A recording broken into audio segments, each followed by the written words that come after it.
On a crisp autumn morning, as the first rays of sunlight touched the bustling border, a routine day for the tomato trade was about to be upended. The U.S. government abruptly imposed steep tariffs on all fresh tomato imports from Mexico, citing concerns over unfair pricing and the need to protect domestic growers. For decades, Mexican tomatoes had flowed seamlessly into the U.S., filling grocery stores, restaurant kitchens, and family tables across the nation. Overnight, that flow stopped, leaving a void that was immediately felt. The tariffs doubled prices, making Mexican tomatoes unaffordable for many American buyers. Shoppers were shocked to see their favorite staples suddenly out of reach, and many wondered how long this disruption would last. Importers, distributors, and supermarket chains were caught off guard, their carefully planned supply models suddenly obsolete. Warehouses that once bustled with activity now faced uncertainty and empty shelves. American producers couldn't fill the gap. Demand far outstripped domestic supply. Greenhouses ramped up production, but it was nowhere near enough to satisfy the nation's appetite for tomatoes. In Mexico, farmers faced disaster. Generations of growers who relied on the U.S. market suddenly saw their livelihoods at risk, with uncertainty clouding their future. Their peak harvest, grown for the U.S. market, now had nowhere to go.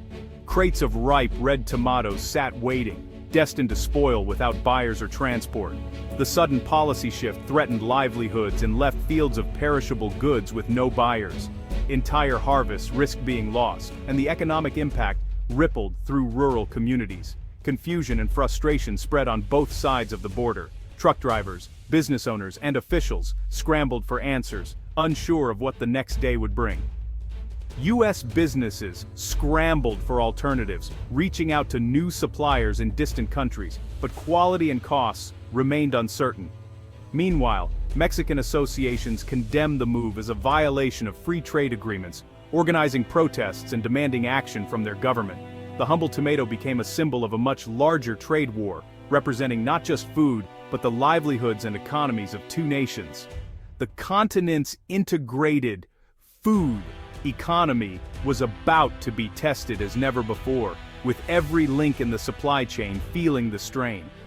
And at the center of it all, caught between politics, economics, and everyday life, was the tomato, now more than just a fruit, but a symbol of a continent in flux. The effects hit American consumers fast, catching many off guard. What once seemed like a distant policy debate suddenly became a reality in their local stores. Grocery stores from coast to coast saw empty shelves where tomatoes once sat, leaving shoppers searching in vain for a staple ingredient. The few tomatoes available were pricier, often lower quality, and sourced from farther away. Imported varieties replaced local favorites, but at a steep cost. Shoppers faced sticker shock. A kitchen staple was suddenly a luxury.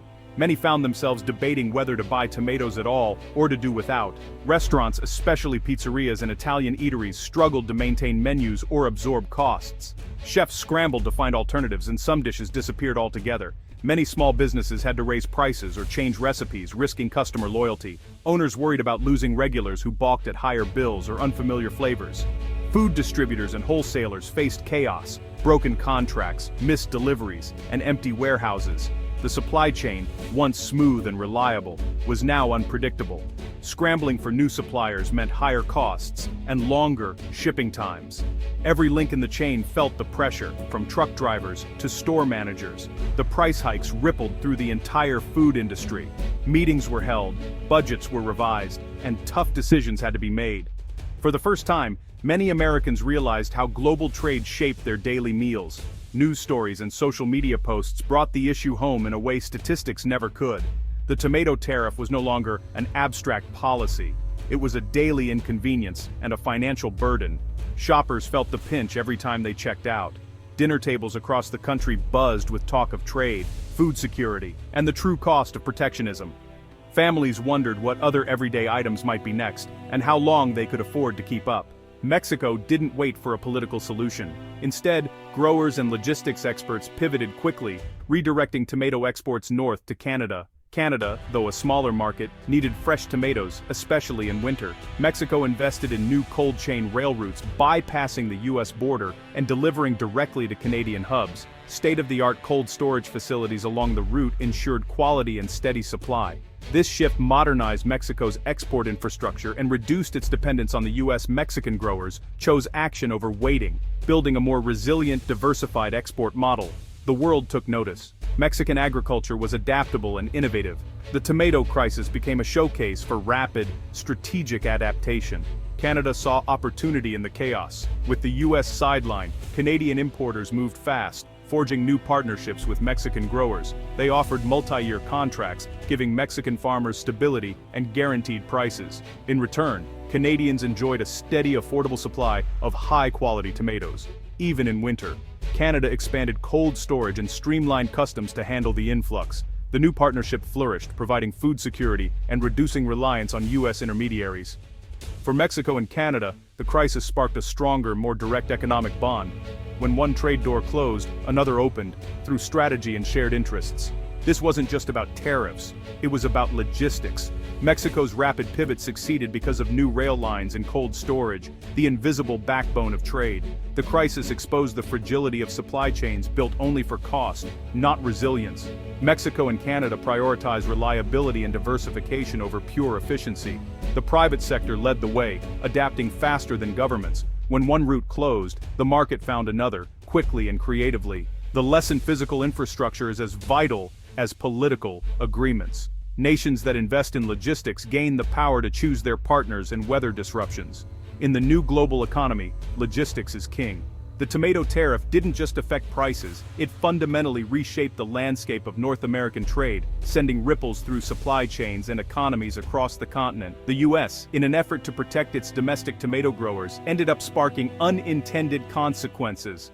Higher prices for consumers, empty shelves in supermarkets, and sudden supply shocks that caught many off guard.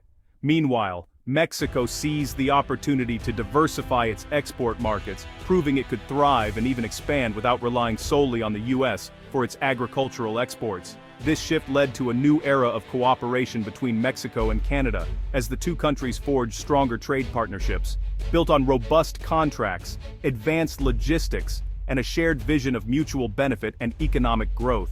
The old hub-and-spoke system, with the US firmly at the center of North American trade, began to dissolve, replaced by a more distributed and interconnected network that allowed goods to flow more freely between all three nations. Now, direct north-south and east-west trade links bypass the US entirely, making the continent's economy more resilient, adaptable, and less dependent on any single country. While the US remains a major player in North American trade, it's no longer the only game in town. Canada and Mexico have emerged as powerful partners, shaping the future of the region together. In the end, the humble tomato became much more than just a crop.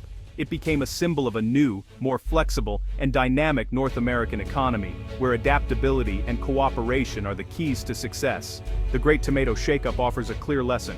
Supply chains are rivers, not walls. Block one path, and the flow finds another. Stability, not just low cost, is now the currency of global trade. The Mexico-Canada partnership proved that resilience and predictability matter more than ever. Economic power now lies in logistics and adaptability, not just tariffs or treaties. Mexico's investment in infrastructure gave it new sovereignty and options. The quiet work of building railroads and cold storage changed the continent more than any political speech. In the end, the most connected and adaptable economies will thrive. The chain is stronger than the wall.